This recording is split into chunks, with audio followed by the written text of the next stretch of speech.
This right here is the marker that was given to us by the state of Texas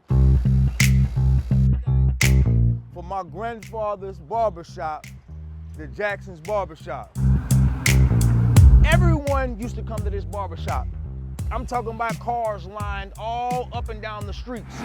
The policemen used to think that it was a bunch of drug selling going on, but it wasn't nothing but haircuts going on.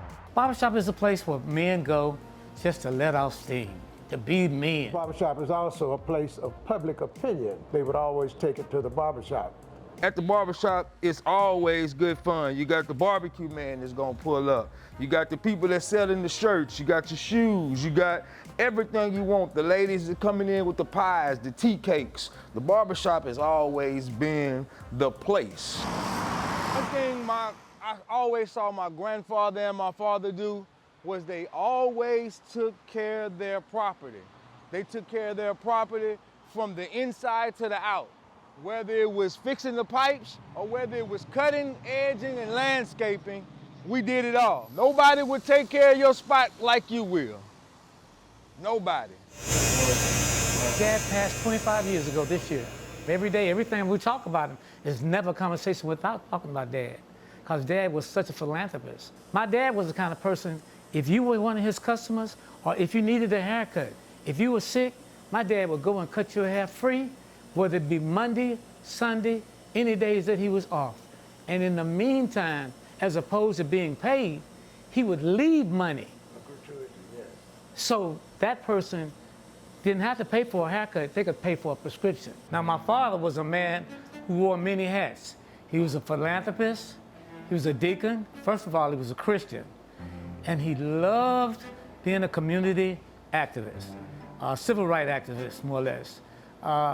It just so happened that when Reverend Green, right across the street, Conroe Church, happened to have his anniversary every year, he would always invite Martin Luther King. When he'd come over here and get his haircut for that Sunday, and he brought Martin with him.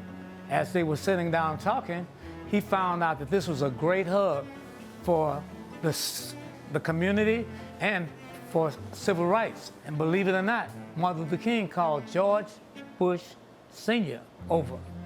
And the community came in together and discussed many of the socioeconomic issues of the day. My dad always had us doing something that would earn legal money. Started out as a paper boy, threw papers for a long, long time. After the paper boy, I came in here and shined shoes. After that, I started cleaning tools. I never washing cars. Don't let me keep going on. The point of it is that we were always given the right direction. My name is Joel Jackson. Johnie Jackson is my father, and Alvin Jackson Sr. is my grandfather. What actually got me off into this business, as you heard my father say in the beginning, he used to cut our hair at home. They were just my little mannequins.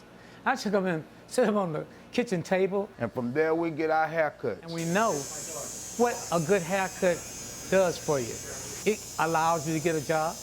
It allows you to have a first impression. I always love hearing the stories of how this particular part right here, it was a partition.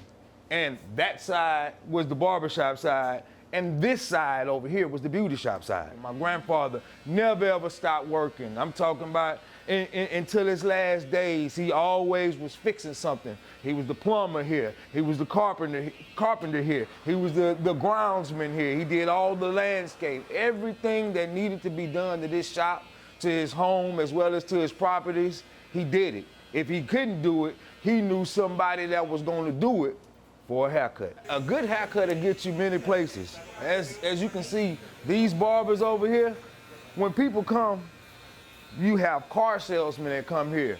You have real estate agents that come here. You have bankers that come here.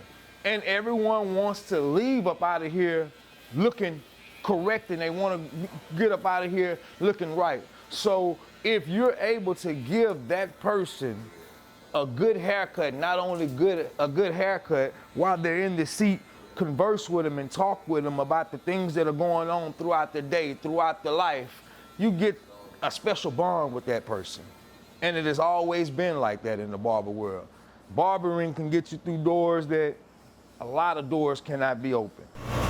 Everyone has to get their hair cut. Let me tell you, like this guy right here, he's what I call an easy cut. I would describe Jackson's Barbershop as unique. One of a kind, because we've always been looking for the different barber. We are most certainly looking for more diverse barbers as well as more diverse beauticians. This barbershop was always set at a high standard. This is not necessarily a job. This is an art form. You know, we got the only candy painted shutter bus in the world. Now, it ain't clean, but it look good though. You understand what I'm saying? You know, it's candy purple for the city. You know, the city represents purple, you know. The pastors love it because, you know, it's royalty. You know what I'm saying? So, you know, it's a purple city. You know, if you're from Houston, it's a purple world. This is an extension of the Jackson Barbershop. When the Jackson Barbershop is shut down on Sundays and Mondays, if somebody calls the shop phone, I come out and do all the house calls. I got mirrors if you want to see a fresh cut. This logo right here is very personal to me. So I have a Texas piece with a barber pole in the letter of a H representing Houston. And then I have Doctor at the top because my name is Dr. Deuce. Rappers got their trophies, I'm a barber.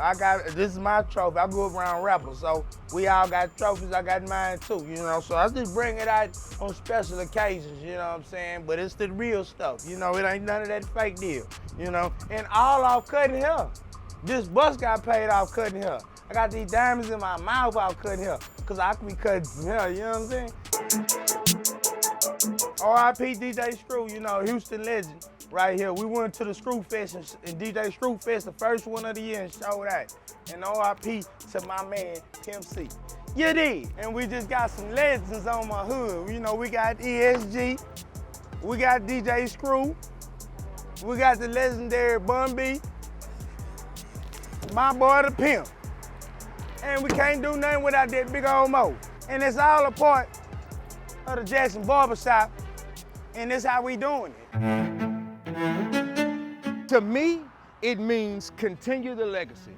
Continue the legacy, not only for me, for my children, and for my children's children's children, so that we are continually a monument and a staple in the community. The main achievement that I wanted to get done was getting my grandfather's name up there at the top of the street. My father, he had it 45 years. I took over after that, but he should have been given it because he's the catalyst for it. He was the main hub of this place. He ran this place like a soldier.